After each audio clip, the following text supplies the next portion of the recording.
I had to get married. That's the boldest statement ever, isn't it?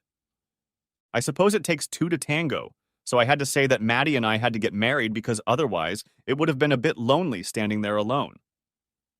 But even that statement is only a half-truth, because if we didn't want to anyway, it just wouldn't have happened. James, Maddie, my steady girlfriend for the past 12 months or so, spoke up one fine Friday evening. I have some news for you. Good news or bad news? I smiled back, looking at my 5 foot tall, blonde, slender, and rather gorgeous other half. I'm not sure, James, Maddie grinned a little nervously. It could go either way. Depends on you. The rest of the conversation need not be recounted to show where it led. Suffice it to say that within moments we were in each other's arms, professing our love to each other and trying to decide when I would turn my newly pregnant girlfriend into my newly pregnant wife. Anytime that's convenient for your family, Maddie offered. I have no family left after Aunt Beth died, and there's no one in Leicester I'm particularly friendly with. It was the truth. Maybe sad, but the truth. Poor Maddie had lost both her parents as a child in a motorcycle accident, and after several years in foster care, was eventually taken in by Auntie Beth, an old friend of Maddie's late mother who lived near Leeds. Poor Aunt Beth passed away just a few weeks before I had a chance to meet her. I was in Canada on business when she died, and by the time I got back, Maddie had already arrived in Leeds for the funeral, and everything was done and buried. Literally. What about Beth's son, Maddie? I asked somewhat reluctantly, as on previous occasions when it came to him, she had interrupted the conversation. You were once close to Tom, weren't you? Wouldn't you like him to be present this day? Tom's in jail, James, Maddie snapped, irritation evident in her voice. I've told you before. I don't want to talk about him. Oops. I should have not mentioned Tom. I knew he was serving a sentence at Her Majesty's will, but I didn't know what for or where. Touchy subject? I'd better change the subject quickly. My parents are both retired, so I think any date would suit them. The sooner the better, James, my future wife smiled, stroking her flat tummy, and her anger was forgotten. Let's call them right now. And so we did. Just 4 weeks later, we were joined in marriage at the registry office in Bedford, where we lived, in the presence of a small group of my relatives and our mutual friends.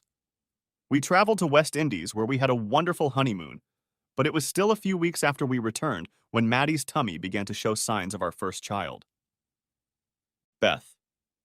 That's what we named the little bundle of joy that eventually came screaming into the world, with a full set of fingers and toes and a pair of lungs that promised a few sleepless nights. My mom's name was too long and out of fashion, so our daughter was named after the woman Maddie considered her mother. I thought it was fitting, and Maddie loved me for it. Married life was wonderful, and while I don't claim we never had disagreements, Maddie and I settled well together with our lovely little daughter. As Beth began to mature, she did indeed go blonde, and even a hint of red appeared in her hair in the right light. Unlike me with my swarthy complexion and completely black hair, Maddie was a dirty blonde, so Beth took the example of her half of the family. However, little Beth had more of my temperament. She rarely got upset or even cried, unlike Maddie, who was always prone to being overly emotional. A good mix, you could say the best of both sides, though of course I was never brave enough to suggest such a thing to my dear wife. We had been married for almost 4 years, and Beth was already 3 years old when suddenly things went wrong in the Dawson household. Beth was her usual happy self, and I was more than content with my life, but Maddie was clearly not happy. She quit her job just before Beth was born, and since I was making good money, never came back. By then, we lived in a nice little village north of Bedford, and 2 or 3 times a week, Maddie would take Beth to Bedford to do some shopping, take her to the clinic, or just meet up with friends she used to work with. Yes, and when I was around, we would sometimes meet for lunch, which was very nice. But lately, she was coming home in a very pensive mood after trips into town, and something was clearly bothering her. Maddie had been prone to periods of moodiness in the first few weeks we'd been dating after a mutual friend introduced us. It was obviously due to her concern that we'd gotten into a serious relationship pretty quickly, but she'd put it out of her mind a long time ago. I asked what the problem was, of course, but all I got was a good old-fashioned shake of the head. I considered the possibility that she was having an affair with some guy, but she always had Beth with her, so it didn't seem even a remote possibility. As it turned out, I was right in that assumption, but it might have been better if that was the case. "What's the matter, Maddie?" I demanded finally, more insistently, when she had completely collapsed. She looked up at me and just stared sadly for a while before she spoke.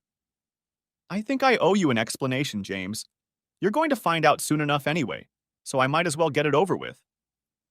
"Find out what?" I asked, and her words filled me with dread. Was she sick?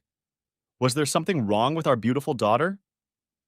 "Put Beth to bed, dear," she suggested with a sigh. "Then come downstairs and we'll talk." "Okay." I tucked baby Beth in and carried her upstairs, glad that she was so sleepy and didn't insist that I stay up to read her a story. I wanted to go back downstairs and find out what the problem was. If I had known at that moment, I would have stayed with Beth longer. Heck, if I had known what was going to happen, I might never have left her bedroom. "Come and sit here, James," Maddie told me, pointing to a chair on the opposite side of the table where she was sitting, not next to her, which was not a reassuring sign. "James, dear," she began, taking a deep breath before continuing. "You've asked about Tom a few times, and I've never told you anything, have I?" "No," I agreed. "You always blow me off." "Well, it's time to tell you about Tom," Maddie continued in no more than a whisper. "Tom is a couple years older than me, and when I was younger he was like a big brother to me after I went to live with him and his mother." "Sounds pretty normal," I added to cheer her up. "Yeah, but things changed when we got older, James," Maddie continued, avoiding my gaze. "We weren't really related and we became, well, as boyfriend and girlfriend." I just nodded, wondering where this conversation was going and suspecting I wasn't going to like it. Then as we moved into adolescence, we became something more. Much more. "And what did his mother make of that?" I asked, trying to keep my voice even and not thinking too hard about what much more meant. "She was all for it. Tom was a bit of a wild boy, just like his father was before he died on his motorcycle. I never told you, but the reason my parents and Tom were so friendly was because they were all bikers, Hell's Angels and all." "Hell's Angels?" exclaimed I, completely caught off guard. "Yeah," Maddie replied. "All four of them." "But your parents died in a bicycle accident too, didn't they?" "Yes, they died," Maddie admitted sadly. "They were riding in a big group to Brighton for a week when they took a corner too fast and wrote themselves off." "And Tom's dad?" I asked cautiously, already knowing the details of her parents' deaths, but wondering if there was more to it. "It happened just 4 months later when he was driving to work. He was hit by a truck, and Aunt Beth lost her husband and two best friends in such a short period of time that she never got on a bike again. She grew to hate those things." "Well, that's understandable," I sympathized, having never liked those things myself. In my mind, anything that traveled the roads on two wheels was either a bicycle if it didn't have an engine, or the front or back half of an automobile if it did. "Then Aunt Beth took me in and raised me as her own daughter," Maddie continued. "But she was in favor of Tom and you being together." "Yes, she was in favor of it," continued Maddie, and her whole demeanor indicated that she was half back in those days. "Like I said, Tom was a real wild man, desperately fond of motorcycles and raced them without any fear, just like his father. Beth hated the thought of what might happen to him, and I guess she figured I could be a good influence on him." "And did you?" "I guess not," Maddie sighed. "In fact, it was the other way around, and I ended up being as wild as Tom. We were part of a motorcycle gang, and we did all kinds of stuff we shouldn't have been doing. Quite a lot of stuff that legally we shouldn't have been doing." "You mean speeding?" I asked. "Yes, of course, but a lot of other things too. We all had a great reputation with the local police." "Is that how Tom got locked up?" I speculated aloud, still trying to realize that my dear, sweet young wife had once been a biker. At least that might explain the tattoo on her ass, which she never wanted to explain. Maddie didn't answer right away, just sat there looking like she was gathering her strength to say something to me. "Sort of," she finally muttered, and I waited for her to continue. We were out with the bike club one night, and on our way back from Manchester when we stopped to meet up with another group we knew. Tom was riding his new Honda with me on the back, and I was desperately begging him to let me try it. I didn't actually have a license, although I had ridden a less powerful Suzuki he had before, but I had never tried anything as heavy and powerful as his new bike, so he didn't want to. This upset me, and like a fool, I started flirting with another biker named Mike, who rode with another gang. I knew he always liked me, and I tried on him a few times. Since I'm being honest, I'll admit that he and I had a bit of history when Tom wasn't around. Of course, we never went too far with him, but there were a few times we went beyond just kissing. I can't believe what I'm hearing, Maddie, I gasped. It seemed almost impossible to me that the mother of my child could behave in such a way. It was all a few years ago, James, she replied with a remorseful look. I'm a few years older now and much wiser than I was then, dear. Are you sure you want me to go on? Yes, go on, Maddie, I told her. This was all before I knew you. I admit I'm surprised by all this, but it doesn't affect my feelings for you in any way. My wife let out another heavy sigh and smiled sadly at me, but otherwise remained silent, and I had to gesture again to ask her to continue the story. Tom, God bless him, became very jealous of the way I was acting, and the two gangs began to feud a bit with each other. Trouble was brewing, but I, silly little cow, just kept enjoying the turmoil I was creating. Eventually, Tom came over and tried to pull me away from Mike, but I wouldn't budge. I told Mike that Tom was being rude to me and wouldn't let me ride his Honda and let him let me try his Kawasaki. There was no chance, since Mike's bike was even more powerful than the Honda, but he played along with me. Did he let you ride it? No. I said there was no chance, but he wanted me to get on the back seat with him and take off. 2 or 3 of their friends were kind of cheering them both on, but at the same time trying to calm them down. But then Mike went even further and said that if I went topless and rode on his back with him, he'd let me take the back afterward. Topless? I exclaimed incredulously. What made that idiot think you'd do that? Because I've done it before, James, several times. She shook me awake. Only on your back with Tom, of course. I'm having a hard time accepting all this, Maddie, I told her, shaking my head as my stomach did somersaults. It's not like the girl I met and married.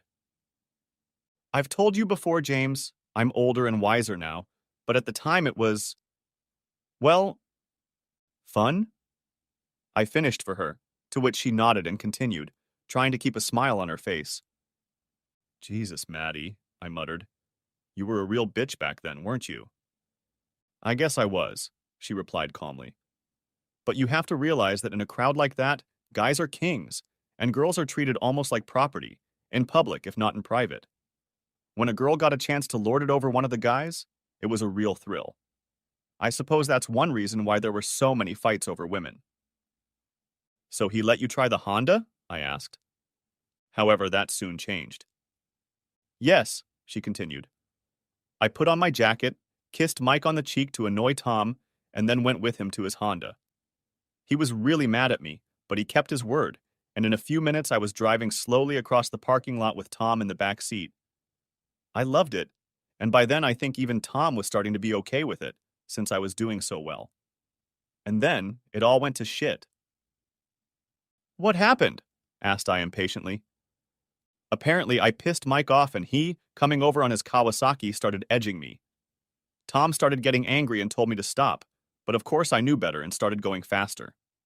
Then Mike pulled out of the parking lot and roared down the road, and even though Tom was yelling at me, I raced after him. At that moment, I couldn't help but notice that tears appeared in Maddie's eyes, and it looked like she was about to burst into tears. I moved over and hugged her, urging her to take her time, but she shook her head and continued, starting to sob as she finished her story. Mike drove faster and faster, and like an idiot I chased after him. It was exhilarating, and I ignored Tom's shouts for me to stop and kept going. At this point, Maddie burst into tears, sobbing so pitifully that I couldn't understand what she was telling me, and it was several more minutes before she could finish her story. By then, I had already guessed it wasn't going to end happily, and I wasn't wrong. Mike had fallen behind and was riding beside us, encouraging me to go faster and faster, and Tom was going crazy, pounding me on the back to slow down. But I wasn't slowing down. I tried to pass Mike, but I couldn't do it. I lost control. What happened, Maddie? I asked softly, hugging her as she cried aloud, remembering the obviously horrible experience. The Honda slid out from under me and slammed into Mike's car. I didn't realize what had happened, and the next thing I knew, I woke up in the hospital sometime later in some sort of coma. I had a pretty bad bump on my head, but fortunately for Tom, he was more or less unharmed. And this Mike, I demanded. What happened to him, Maddie? Dead. Dead? Yes, dead. Shit. That's right. But then what happened, honey? I don't understand. You were riding the motorcycle and Tom was just a passenger. How did he end up in jail? He took all the blame, James, she sobbed. By the time I came to my senses and was able to realize what was going on around me, it was too late. Tom told the police that he was the one in the front seat and blamed it on him. But it wasn't him, Maddie, I protested. It was you. I know. But why would he do that, honey? I searched for an explanation. Why would he take the blame? Because he loved me, she answered simply. I was his woman, and he wanted to protect me. Shit. Exactly. We were fed up by then, and neither of us wanted to talk about it any further. So we settled down on the couch and were silent for what seemed like an awfully long time. Eventually, I realized that there was more to the story, and I had to find out everything. What else do you want to tell me, Maddie? I asked at last. There must be more to Tom's actions than you've told me so far. Of course you're right, Maddie admitted. At the time, believe it or not, Tom had a clean history with the police. He'd been pulled over a few times, given speeding tickets and stuff, but nothing more than that. Mike didn't look too bad after the accident, so Tom didn't think anything serious would come of it and told the police he was in the driver's seat. Unlike Tom, I had a couple of criminal records, and he was afraid I'd be prosecuted, so deciding it wasn't that serious took the blame. You had 2 criminal records? I muttered, wondering what other revelations awaited me. Jesus, Maddie, were you a criminal? Not exactly, James, Maddie smiled guiltily. I've already told you about the cases I've been up to. They were both for indecent exposure. What? Riding naked on a bike around the campground is one thing, but the cops didn't like that we were doing it downtown. Twice, I inquired. More than twice, Maddie whispered. I got caught 3 times, but they let me go the first time. I didn't know if I could take that much more, but she went on to explain how Mike had suddenly gotten worse and was suddenly out of the game, and Tom had stuck to his story to protect Maddie. When the case went to trial, his case was scuttled, and he ended up getting an unexpectedly large sentence. Sounds like you owe a lot to that Tom, Maddie, I sighed when she stopped. When is he due out? That's the problem, James. He's got a few more years ahead of him, but I just found out that they're going to give him remission for good behavior, and he'll be out very soon. When? Thursday, she surprised me. The day after tomorrow. That's why I've been upset the last couple weeks.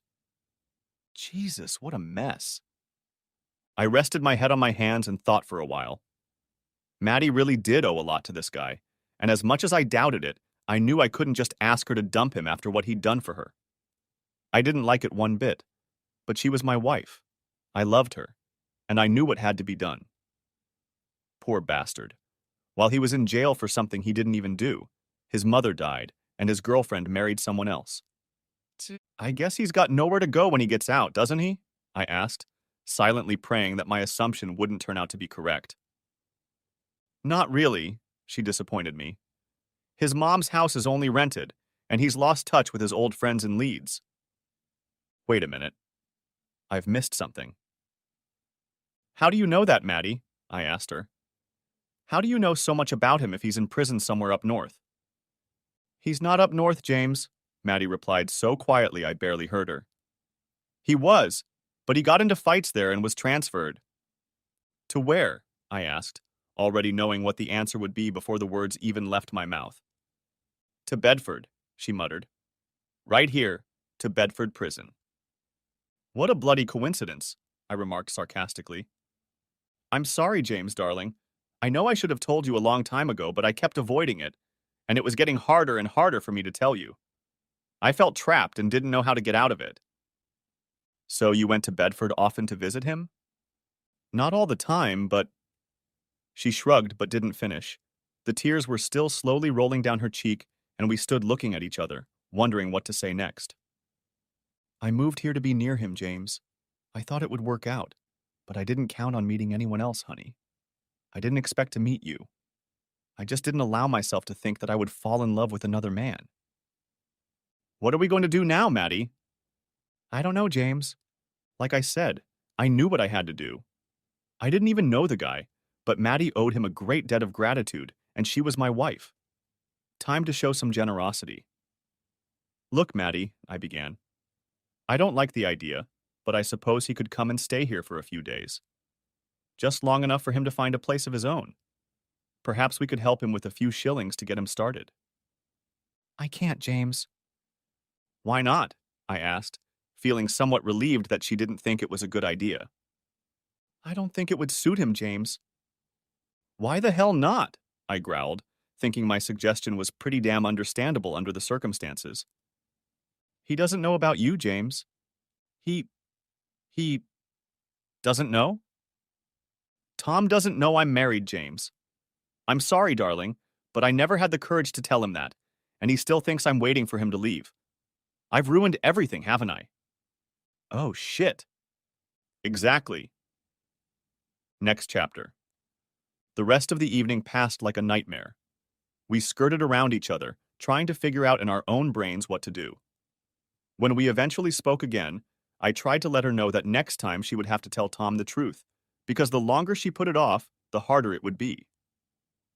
I was very angry with her for being so stupid, especially since she was usually such an organized and honest person. But Maddie was my wife. I loved her to bits, and of course I needed to think about our daughter, Beth. Yeah, Beth. Here's the thing. I realized that Maddie still had strong feelings for Tom, even though I didn't press her on the issue. But Maddie and I had Beth, so I didn't worry about what she'd been in love with for a long time. I really wanted to insist that she tell this Tom guy to back off, but in the back of my mind, I knew that would be a mistake. Maddie had to deal with this on her own, and it was my job to help her do that. The next day, the day before he was released, Beth went to visit Tom and tell him the truth. It wasn't easy, but it had to be done, and I took the day off to be there when she got home, knowing she would need my support. I waited for her at home, insides trying to turn inside out, wondering what state she'd come back in. Hi, Maddie, I greeted her at the door as she walked down the path to the garden. How did it go? How did Tom take it? Didn't take it, she replied somewhat puzzled as she slipped past me. What do you mean he didn't take it? I didn't tell him James, Maddie replied without looking at me.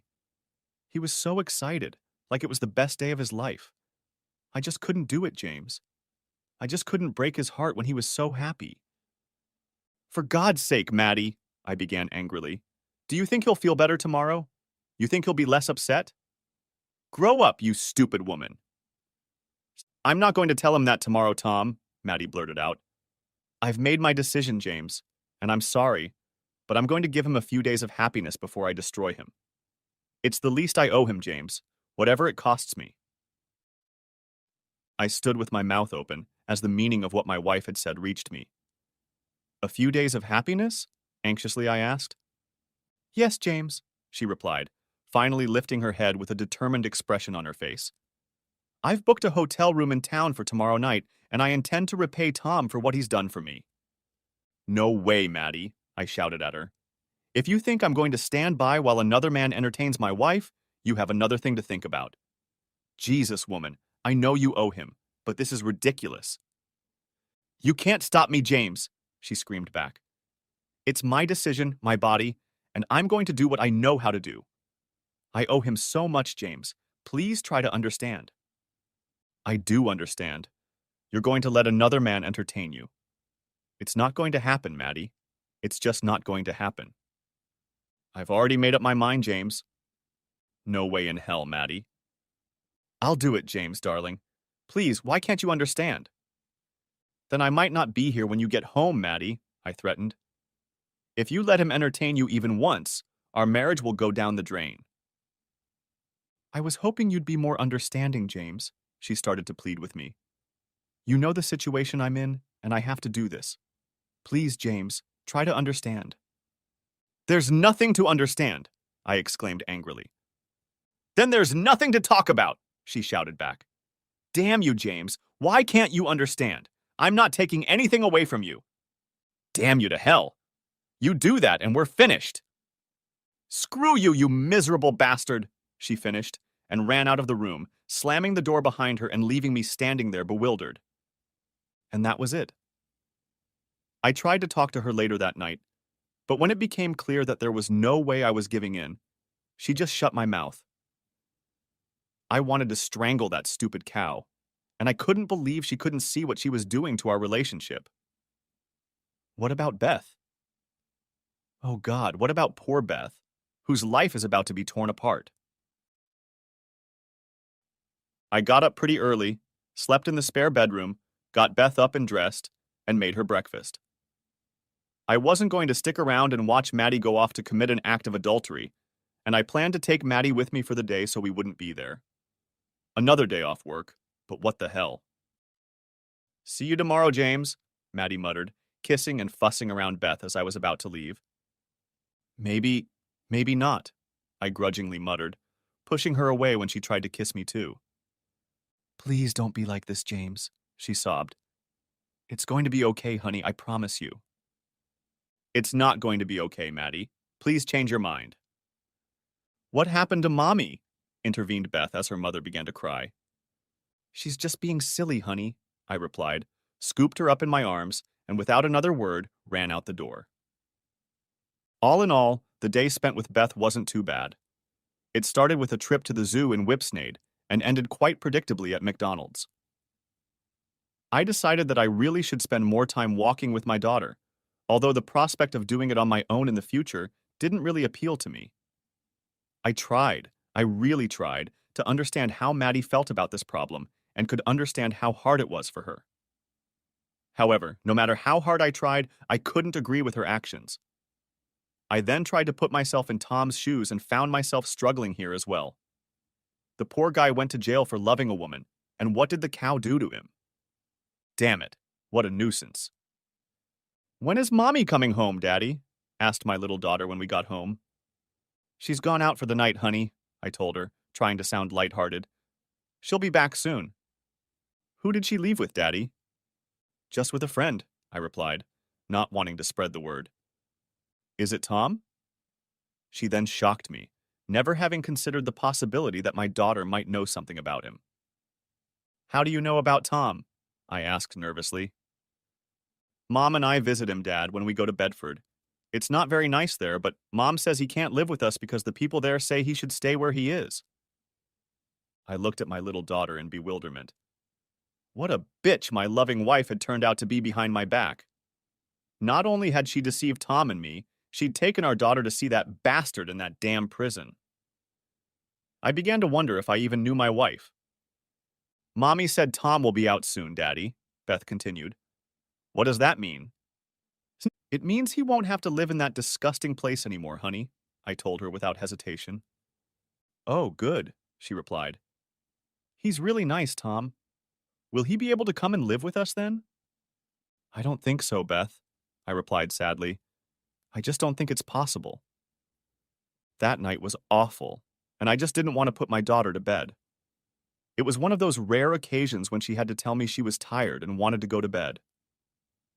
Eventually, she fell asleep in my arms, and I held her in my arms for a while longer before I finally gave up and carried her into the bedroom, taking no pleasure in the thought of having to spend the rest of the evening alone. The phone call certainly didn't help. Hi, honey, Maddie greeted me as I reluctantly picked up the phone. What do you want? Rudely, I replied. Please don't be like this, James, she begged. I'm just calling to make sure you're both okay. Beth is fine, I told her. She's already in bed. And you, James? Maddie fiddled. Are you okay? Have you done this before? I demanded angrily, ignoring her question. Please, James.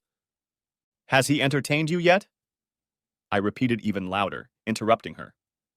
James, answer the damn question, okay? I shouted at her. Yes, muttered Maddie in response. It's happened twice already, and it'll happen again when he comes back. Hope you enjoyed the hell out of it, you cheating bitch! I did, she shouted into my phone, her temper as much as mine. What's more, he knows how to pleasure a woman. There was silence after that statement as I recoiled from her words, and she apparently realized exactly what she had said to me. James, honey, she cried out desperately after a few moments. I didn't mean to say that, honey. I swear I didn't. I don't know how she finished that sentence. My ego went to hell and back, and my heart shattered into little pieces. I slowly and purposefully put the phone back on the stand and stood looking at it with tears in my eyes. Sure enough, a few seconds later it started ringing again, but I grabbed the cable and unplugged it. When my cell phone started beeping a minute or so later, I fumbled for the off button, failed, and threw it against the wall with all my might. It stopped beeping, shattering to pieces, and I stood in silence, large tears running down my cheek by then. I stood there and sobbed. Sobbed while my wife waited for her lover to come back and service her. I sobbed as I watched the devastating loneliness engulf me, hating the whole world and almost everything in it. I stood there for probably an hour or more, half wondering and half hoping that Maddie would show up and set things right. But that was impossible, and of course she didn't come back. It wasn't until I thought of my baby Beth that I perked up, realizing that I would have to be brave for her sake. She was all I had, and that gave me the strength to carry on. I brewed myself a cup of tea, the solution to all my woes, and sat thinking about how my life would change. Would I be able to get Maddie back? God, what a question. All my senses were telling me no. But my heart was speaking differently, almost in a different language that I could barely understand. The only thing I was sure of was that for Beth's sake, I had to be strong. I would fight to the last to keep her with me, no matter how hard Maddie tried. I felt like I was even willing to take Maddie back for Beth's sake, but who was I kidding? I wanted Maddie back for my own sake no matter what she did, but I knew it would never be the same. It wouldn't work, and it wouldn't happen. And I whimpered again, thinking about what was about to happen to the poor sweet little girl who was sleeping soundly upstairs, oblivious to the turmoil around her. Damn you, Maddie. Why would you do that to the people who love you? Next chapter. The next morning I woke up to something stroking my face. Wake up, Daddy, I heard through my foggy brain. Why didn't you go to bed last night? Good morning, sweetheart, I greeted her sleepily. I just fell asleep on the couch and forgot to go to bed. Silly Daddy, Beth giggled. Mom will think you're stupid when I tell her. I think Mom already thinks I'm stupid, I replied, sighing deeply as the situation weighed heavily on my overburdened shoulders again. Dad took time off work to watch you again. Where do you want to go? Can we go to the zoo, please, Daddy? My baby girl exclaimed happily, clapping her hands together. But we went there yesterday, sweet bunch, I pointed out to her. But I want to go again, Daddy, she giggled back. I want to see the big elephants and the funny monkeys and what are those big ones with the long, funny necks called Daddy? Giraffes, honey, I answered her. But you saw them all yesterday. How about we go to Old Warden and look at the old airplanes? Are there lions and tigers and things there? No, Beth, there aren't, I explained to her, quite envisioning a trip to an old airplane museum I hadn't been to in years, if only for the distraction. But they have lots of other interesting things. Do they have a McDonald's there, Dad? I explained that they probably didn't, but we could find one on the way home, and that was the end of it. Yes. A half hour later, we were on our way back to the zoo. It was a nice day, and for a few hours I was able to more or less forget my troubles and enjoy my daughter. Perhaps she will become a veterinarian when she grows up. All was well until we walked out of McDonald's, full of triple burgers and frothy milkshakes, and the clouds started to descend again. How the hell could I have screwed this up? How could I have ruined our marriage and ruined little Beth's life? Maybe Maddie and I could get over her transgression, and in a few years all the problems with Tom would be a distant memory. Maybe. By the time we got home, little Beth was ready for bed, so we settled back on the couch, and for the second night in a row, I carried her sleeping form upstairs. So far, so good, but then I had to wait on my own to see what time Maddie would be back. We hadn't discussed the matter, so I had no idea when she was coming home. Heck, all we'd done was yell at each other since she'd announced her plans. I promised myself that when she came back, I would keep my cool and try to talk reasonably. Deep down, I understood why she felt she had to do what she did, but she had to understand my point of view. I highly doubted we could overcome what I only saw as her cheating on me, but for Beth's sake, I would do my best. But only if she did too. I waited until 9 o'clock, somehow confident that that was the time she'd be back. Then I waited until 10 and started to get angry again. At 20 minutes past 10, the newly connected phone rang. "Hello, James Dawson here," I answered cautiously. "Are you in a better mood than you were last night, James?" demanded the voice on the other end. "Not much, Maddie," I replied. "When are you coming home?" "Depends on you, James," she said, instantly reminding me of that fateful day when she first told me she was pregnant with Beth. "If I come back in the morning, you're going to talk sense to me instead of yelling at me." "Tomorrow morning," I answered her. "You have to come back tonight." "There's been a change of plan, James," she announced. "Now are you going to talk sense or not?" I counted to 5 to contain my fervor before answering. "Have you told him yet?" I asked, ignoring her question. "Does he know about us being married?" "Yes, James, he does." "So?" "He took it pretty well," Maddie informed me, as if discussing with someone the news that he'd been kicked off the village soccer team. "He took it a lot better than you did." "Yeah?" I replied, fighting the urge not to yell at her. "And where exactly were you two when he took the news so well?" No answer. "And what exactly were you two doing when you broke the news to him, Maddie?" I continued. "Or were you already done?" Still no answer. "I'll see you when you get home, Maddie," I announced into the silent phone. "That's when we'll decide if it's still your house or not." There was a click this time Maddie hung up on me. In the morning, I picked Beth up, made her favorite breakfast, and drove her to the dance class she attended every Saturday morning. There, I arranged with one of the other moms to pick her up and keep her for a while if I didn't get back in time. Maddie usually picks her up, but she's been gone for a couple nights, I explained, wondering how long it would be before the truth came out. "It's okay," the other mom told me. "Beth can stay with us all day if you want to hang out with Maddie for a while." "Thanks," I said. I think I managed a smile, but I'm not sure.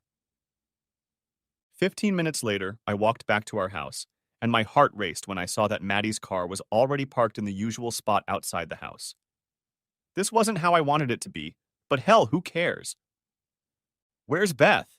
asked Maddie sharply as I closed the door. "Where do you think?" I replied rudely. "You didn't do anything stupid, did you, James?"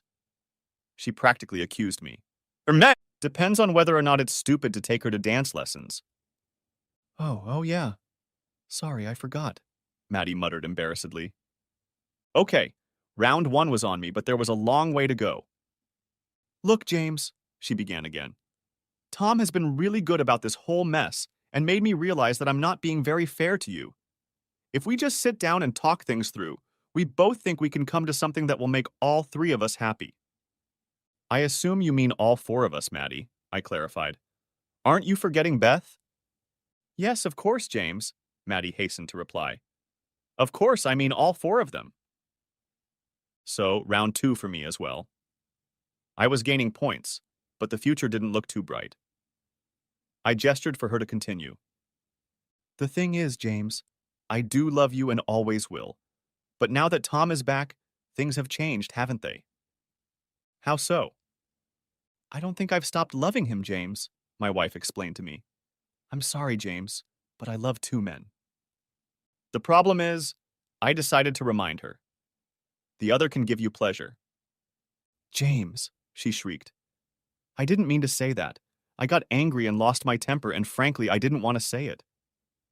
But it's true, isn't it?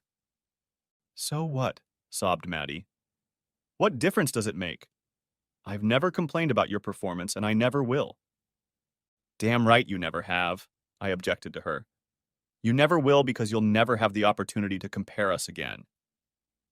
Please, James, she continued desperately, not giving up.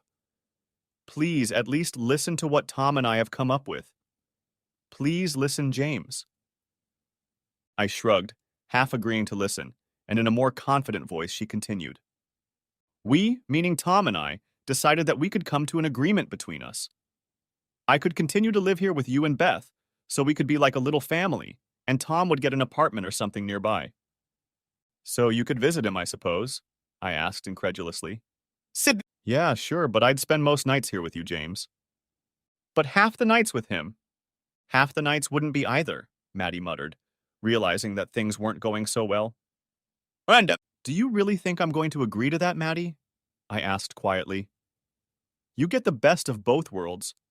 Tom gets freedom, and I get a cuckold who will probably support all of us.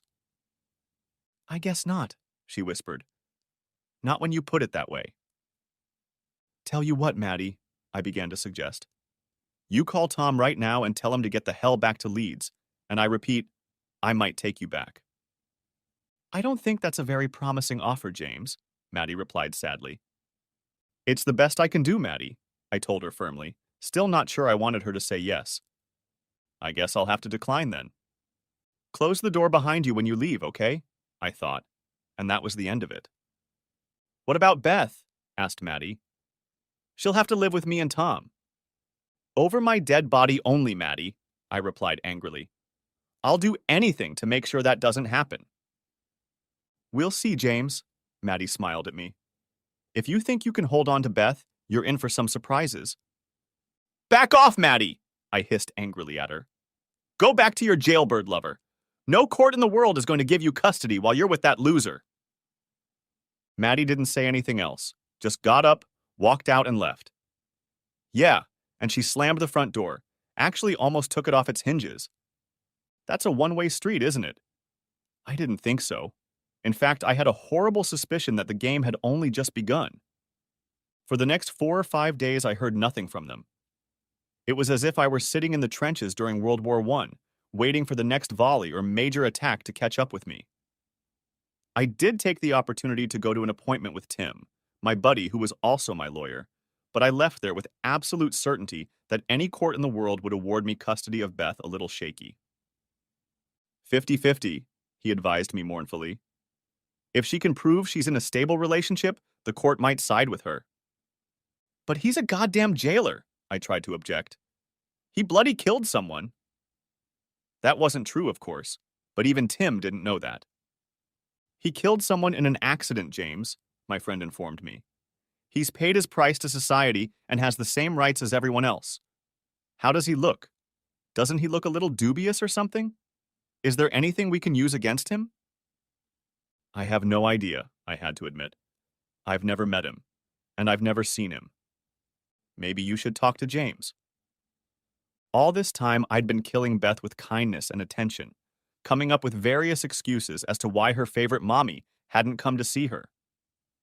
When is Mommy coming home, Daddy? She asked sleepily. Soon, honey, I told her, unable to tell her the truth just yet. I miss Mommy. Me too, honey, I replied with tears in my eyes, hugging her desperately. And I missed her. Oh God, how I missed this woman. I was about to meet this Tom much more easily and probably sooner than I had anticipated when my buddy called me and asked me to come to a meeting with the other parties, as he put it, and their attorney. I put on a manly look as I walked to the meeting, wondering what that bastard Tom really looked like. Come on, biker, Hell's Angel and all. I expected Tom to be some fat, long-haired scumbag. The tall, clean-shaven, blonde-haired, somewhat slender and athletically built man who appeared before me took me by surprise. Hi, James, he greeted me with a nervous smile on his face, extending his hand for a handshake. I'm sorry we have to meet like this. I'm actually sorry about all of this. Oh, shit. I really wanted to hate this guy, but I accepted his hand and shook it. At least I wasn't smiling too much, and maybe this wouldn't be as hard as I expected. How wrong I'd been. Mr. Dawson, their lawyer, a corpulent, grinning bastard, opened the proceedings. It's quite obvious that your wife is not going to take you back, so there's no point in you trying to do that. Tim, my lawyer, held out his hand to keep me from hitting him and accepted the challenge. I don't think my client is interested in that possibility either, he objected. As far as we understand it, this is simply a matter of deciding your client's access to the daughter from this marriage. Obviously, my client will be the primary custodian and she will live with him, but he is willing to grant reasonable access to his soon-to-be ex-wife. It's not that simple, the fat man replied, with a smile that would do honor to a crocodile. My client, that is to say my clients, have first right to the child. Bullshit, I exclaimed, but Tim ordered me to calm down again. The fact that my client, Mrs. Dawson, is the mother of the child is not in dispute, the fat man continued. Are we in agreement on that? Tim acknowledged the fact, throwing me a cheerful look, just as I was puzzled by the other guy's line of thinking. Then we also have to acknowledge who the father is, the bastard continued, and this time Tim had to physically restrain me from confronting the asshole. My clients claim that Mr. Dawson is not the father of the child, and the father is her ex-boyfriend, Mr. Thomas Wellings. Tom?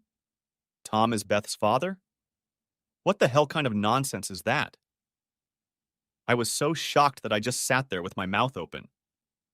We have documentary evidence, medical evidence, that Mr. Wellings is 99% certain that he is the child's father by birth. We also have irrefutable evidence that your client, Mr. Dawson, cannot be the father. What the hell are you talking about? I shouted at the fat bastard. Beth is my daughter. I was there when she was born and I bought her back. I? Apparently not, Mr. Dawson, the fat man interrupted me. You may have bought her back as your daughter, but you are not her real father. It is my client, Mr. Wellings. But that's impossible, I protested. He was in prison when Maddie became pregnant. I was there when she was born, for heaven's sake. It's just not possible. My clients explained that to Mr. Dawson, he continued monotonously. Apparently you were in Canada when Mr. Wellings' mother died, and he was granted compassionate leave from prison to attend her funeral.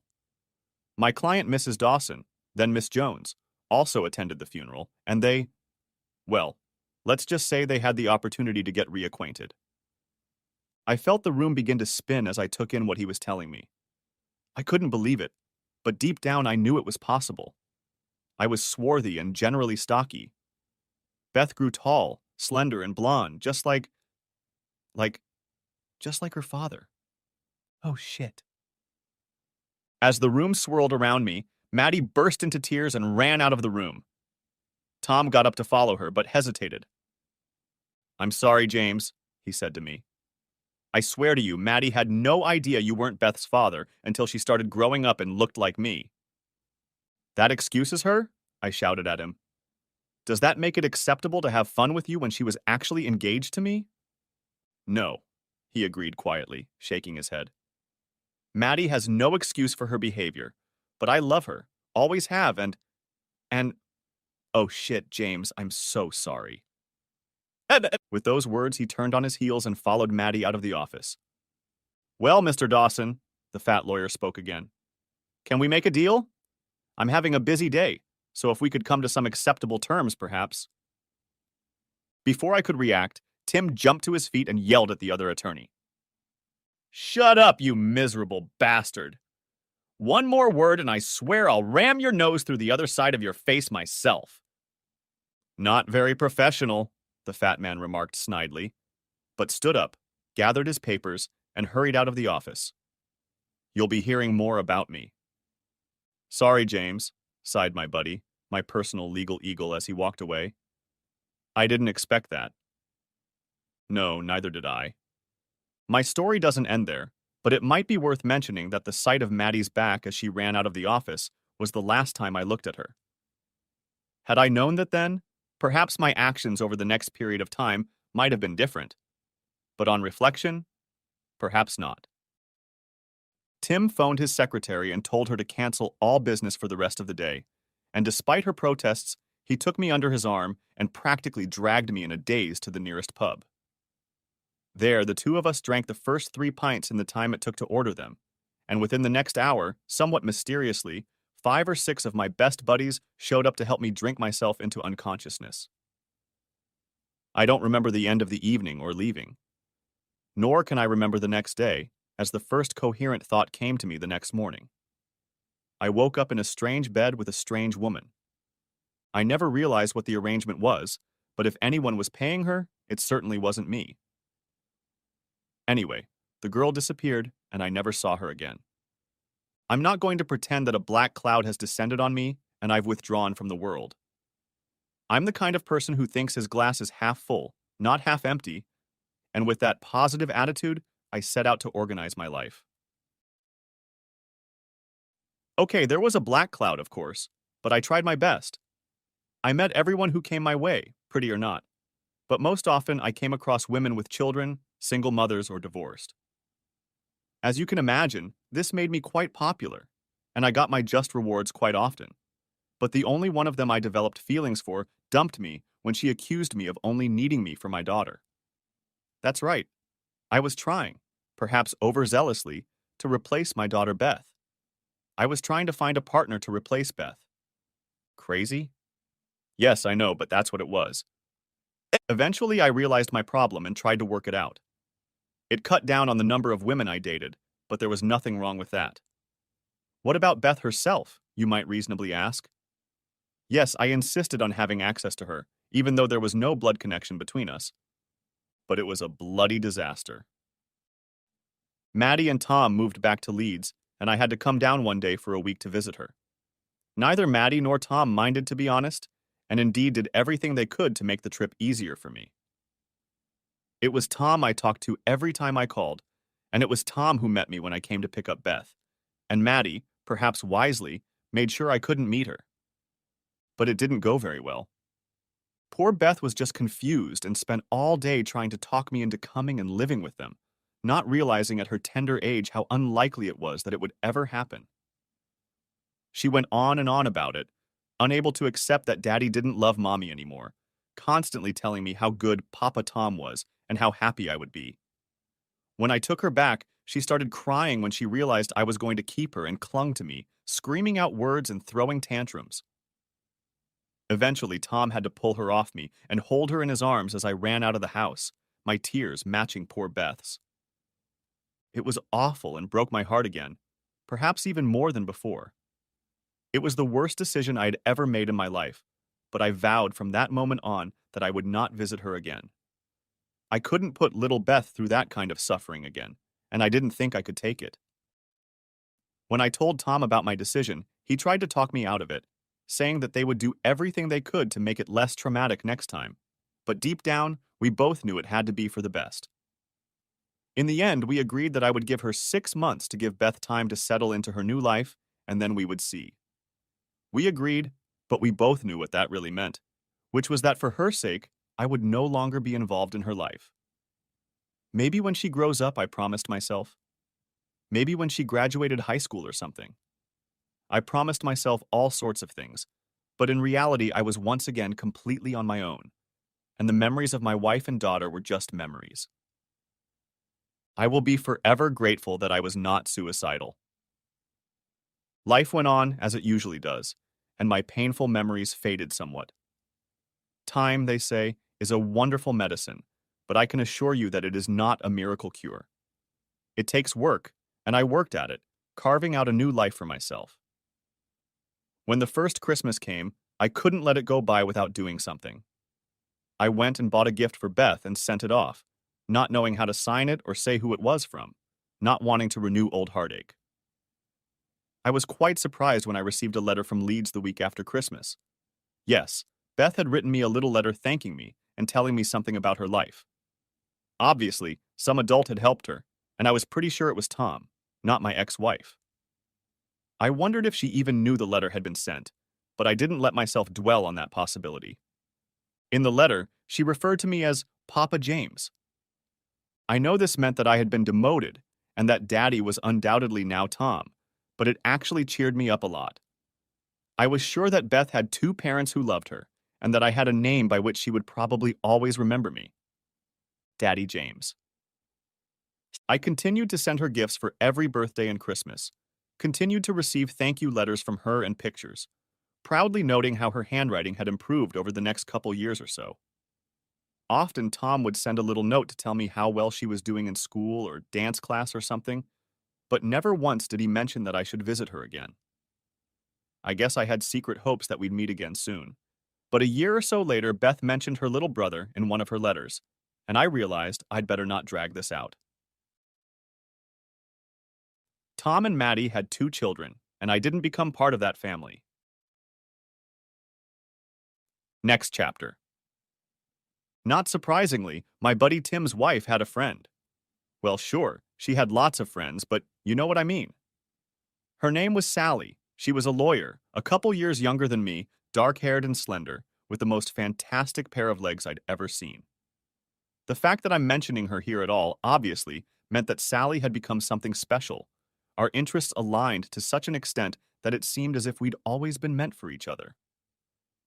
Eventually, I popped the question. We were both divorced, had good jobs, and just loved each other. "Oh, James," she answered me with a wide smile on her face. "I'd love to." But there was one but. An unspoken but undeniable but. "What is it, Sally?" I asked, wondering what that but might be. "I know your story, James," she replied quietly. "You're going to want to have children, aren't you?" "Of course, Sally," I grinned back. "At least two, and maybe more." "But I can't have children, James," she shook me. "That's why my last marriage broke up. My ex desperately wanted a son to continue his family line." "You never told me that," I whispered, remembering that her ex-husband David was some petty baronet or something, which was why a son would be so important. "Whose fault is that?" "Mine, James. We were tested and David was fine, but my eggs turned out not to be quite what they should be. Not impossible, but not very likely." "And he ended your marriage just because of that?" I asked, surprised. David always seemed like such a nice, reasonable guy whenever I met him. "No, it wasn't just that," Sally answered me a little sadly. "But it was that little problem that led to arguments and well, eventually to our divorce." "I'm so sorry, Sally. I didn't have the slightest idea. Couldn't you have adopted a child or something?" "I would have adopted, but David's family was totally against it, and it ended up driving a wedge between us." "Sad," I commented. "Very sad," she agreed. "But then I wouldn't have met you, would I?" "So you'll marry me," I pounced on her. The conversation continued, with Sally worrying that she didn't want another marriage to fail for the same reason, and me trying to assure her that I would accept it. We talked about possible adoption or other artificial means, which Sally, with her background, knew much more about than I did. Truth be told, we did have a lot to think about, and neither of us were getting any younger. "Why don't you ask me again in 3 months?" suggested Sally at last. "When you've had time to think about it." "How about I leave the question on the table and you give me the answer in 3 months?" I objected. "Earlier, if you want." That's how we parted. I wanted her to say yes, but deep down I had to admit I had my doubts. I really, really wanted a child of my own. More than one, to be honest, and adoption and everything else left me feeling insecure. Unfortunately, so insecure that tiny cracks started to appear in our relationship that hadn't been there before, and just weren't meant to be. There was no doubt that we would break up, and we were still very happy together. But the doubts were there, and the question of marriage quietly receded into the background. They say every cloud has a silver lining. Maybe it's true, maybe it's not. I certainly wasn't thinking about clouds that morning as I sat in my office pondering how the hell to justify a major expenditure on a new project I was heading up. The last thing I wanted was for a phone call to interrupt my train of thought, especially one that had nothing to do with my project. "Mr. Dawson?" asked an unfamiliar and rather officious voice. "Mr. James Dawson?" "That's me." I replied casually, still focused on how to make $250,000 seem like pocket money. I need to ask you a couple of security questions, Mr. Dawson. Okay, I replied, still a little unhappy at being interrupted. But first of all, who are you? I'm sorry, retorted the voice, sounding not at all apologetic. My name is Mrs. Murphy from Headling Social Services. Headling is a suburb of Leeds. I know exactly where Heading is, Mrs. Murphy, I replied, and my interest suddenly increased tenfold. How can I help you? Are you Mr. James Edward Dawson? That I am. And you were formerly married to Mrs. Madeline Dawson, who afterwards became Mrs. Wellings? That's me, I repeated, a little annoyed at her officialism. For security purposes, could you give me your ex-wife's middle name? Jean, I replied. Satisfied with this, she also asked me for her date of birth, to which I of course answered correctly again. What does all this mean? I asked somewhat more insistently. Headwing Social Services has been instructed to settle some outstanding matters concerning the late Mrs. Wellings. The late Mrs. Dawson, I asked, realizing immediately that I was referring to Tom's mother. But she died some years ago, and I never met the woman. What could that possibly have to do with me? On the contrary, Mr. Dawson, replied the voice. Mrs. Wellings died 6 days ago. She was killed in a motorcycle accident, along with her husband. What? She couldn't have. They... My voice trailed off as the meaning of her words reached me. I almost dropped the phone. I'm sorry, Mr. Dawson, the welfare woman continued. I thought you should have known. What about Beth? I exclaimed aloud as horrible thoughts raced through my brain. She's all right, isn't she? Please tell me she's all right. She's a little upset, sir, the woman continued, the slightest trace of humanity appearing in her face for the first time. She wasn't involved in the accident, but she's obviously very upset. She's been asking about you, but it took us a few days to track you down. Where is she? I shouted into the phone. I'm on my way out. I'll come and get her. The woman told me they had her, that they had her address, and 5 minutes later I was in my car and driving out of the parking lot, forgetting about my such an important project. I was nervous as hell sitting in Mrs. Murphy's rather messy office, convincing her that I really was who I was, and that there was no doubt that I wanted Beth. To my surprise, I discovered that Tom and Maddie had done nothing to change the situation, and of course I hadn't heard anything about the adoption request. Legally speaking, I was still Beth's father, since that's what it said on her birth certificate. Wow. I guess I was upset at the news of Maddie and Tom's deaths, even considering what she'd done to me. But I was so excited to see Beth again that such thoughts and feelings just didn't have time to penetrate my soul. But there was something else I hadn't thought of. Finally, there was a knock on the door, and another woman entered the room, holding Beth's hand, my Beth. The first time I'd seen her in almost 4 years. Daddy, is it really you? Asked Beth timidly. No wonder, because even though I had been sent pictures of her, she hadn't seen me since she was 4 years old. Yes, it's me, honey, I squeezed out, and the first tear trickled down my cheek, and I held out my arms to her. Daddy, Daddy, she screamed, running up to me. I've missed you. I knew you'd come for me. I told you there was something else I had completely forgotten about, and that omission suddenly became apparent as I hugged my daughter. When I tried to lift Beth into my arms, something was wrong. When I looked down, I was surprised to see another toddler clinging hard to Beth's skirt. Oh, shit. I'd forgotten. Beth had a little brother. This is Jimmy, Beth introduced me as I pulled her down to the ground again, not wanting to scare the poor little guy with a tug-of-war victory. Nevertheless, the poor little guy looked like he was about to burst into tears. He was about 3 years old or so, and he looked like a real baby. Dark-haired, strong-built, looked like a future rugby player.